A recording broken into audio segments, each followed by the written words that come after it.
Senhora Presidenta desta sessão, senhoras e senhores senadores, rádio, TV, agência Senado, senhoras e senhores senadores, o governo comemora o resultado do leilão do Campo de Libra e diz que até tudo era previsível. Mas quem acompanha o mercado sabe muito bem que, pela dimensão das reservas, o resultado está bem abaixo do esperado. Venceu o modelo da Petrobras gerentona, ou do governo gerentão, que não dá o braço a torcer e faz a privatização pela metade. A essas críticas do mercado somam-se as outras.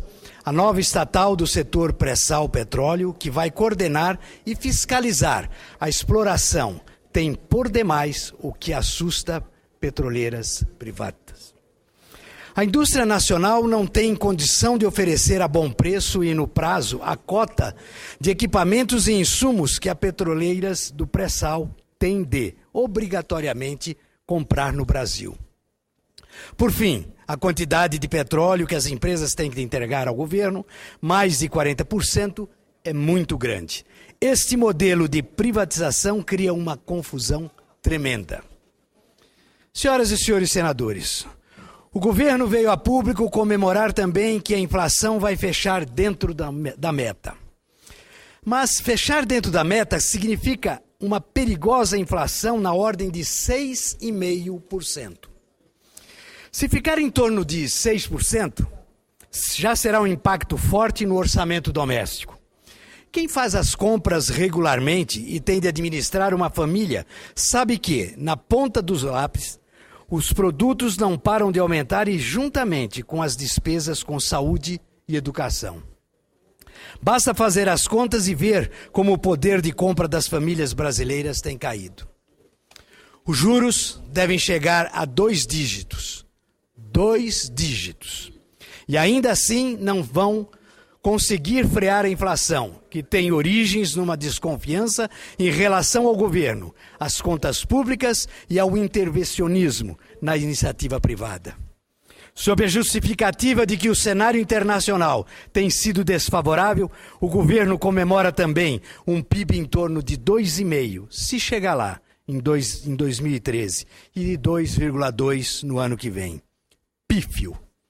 Mas, num quadro comparado, vemos que o crescimento do PIB brasileiro deverá ficar bem abaixo das demais economias emergentes em 2014, conforme alerta o relatório do FMI. E as razões para o alerta são os obstáculos macroeconômicos, como inflação em alta e pouco espaço fiscal, além de gargalos à produção, notadamente na área de infraestrutura. Por isso, é extremamente inquietante e preocupante que a presidente volte a dizer que crescimento não é apenas PIB. Ora, sem a força do PIB não há como pensar nos programas sociais, na educação de qualidade, no atendimento médico-hospitalar, tampouco na segurança pública. O governo coloca em questão a capacidade financeira e orçamentária do país quando se esquece de dizer que a dívida bruta do setor público já chega a mais de 60% do PIB. Senhoras e senhores senadores, o Brasil não pode se contentar com um desempenho tão modesto da economia, nem com essa manipulação de números tão comum no discurso do governo. É preciso exigir um Estado mais dinâmico, mais enxuto, menos aparelhado ideologicamente, com gestão de resultado e propostas bem planejadas. O modelo de incentivos pontuais ao consumo está esgotado e com um temerário endividamento das famílias. Pior, as tentativas de privatização do atual governo não parecem suficientes para alavancar os investimentos em infraestrutura, indispensáveis ao aumento da competitividade dos produtos brasileiros. Esses investimentos, de acordo com a revista The Economist, têm se mantido na ordem de 1,5% do PIB, quando a média global é de 3,8%. Hoje, 25% do valor obtido pela comercialização da safra de soja em Mato Grosso, por exemplo, é gasto em transportes até os portos. No lugar de ser pragmático para resolver os gargalos de produtividade, o governo tem preferido um dogmatismo capaz de amedrontar até os mais otimistas dos empresários. O fato é que, no atual governo, há nítidos equívocos na condução do país, mas sem que se acene com reformas indispensáveis à competitividade. O ritmo do Brasil tem ficado muito abaixo do potencial do Brasil. Já termino, senhora presidente. Não é possível exigir investimento dos setores produtivos em tecnologia se a maioria deles carrega um fardo extremamente pesado de impostos. As contrapartidas do governo estão abaixo das expectativas do mercado. 58% da arrecadação são gastos com folha de pagamento do funcionalismo.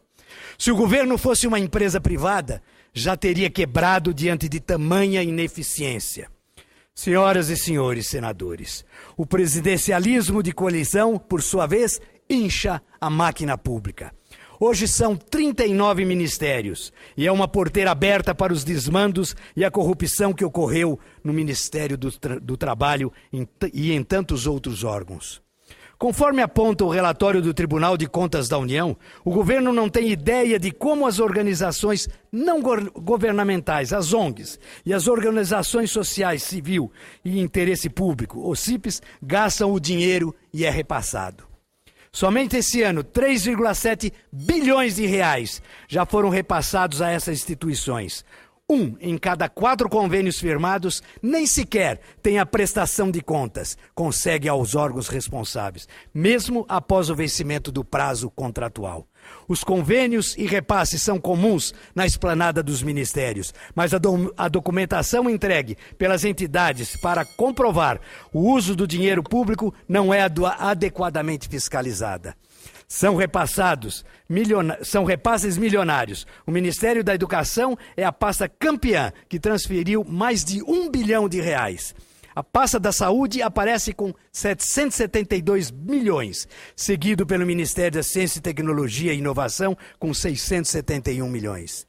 De acordo com o Ministério do Planejamento, em 2013, a União fez mais de 6.300 transferências voluntárias, mas não há notícia de quantas prestações de contas foram feitas. Acrescente-se a isso a clara manipulação dos balanços contábeis do governo e a submissão do Banco Central ao ministro da Economia. No campo internacional, o país prefere patinar no esforço para salvar o Mercosul a buscar novas parcerias bilaterais. A balança comercial, por sua vez, registrou o pior valor de janeiro a setembro desde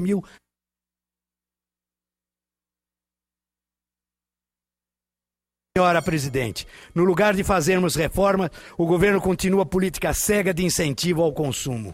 Tem-se a impressão de haver 2 Brasis, um pintado às mil maravilhas pelo governo e outro que preocupa os analistas internacionais e é simbolizado pelas reivindicações nas ruas.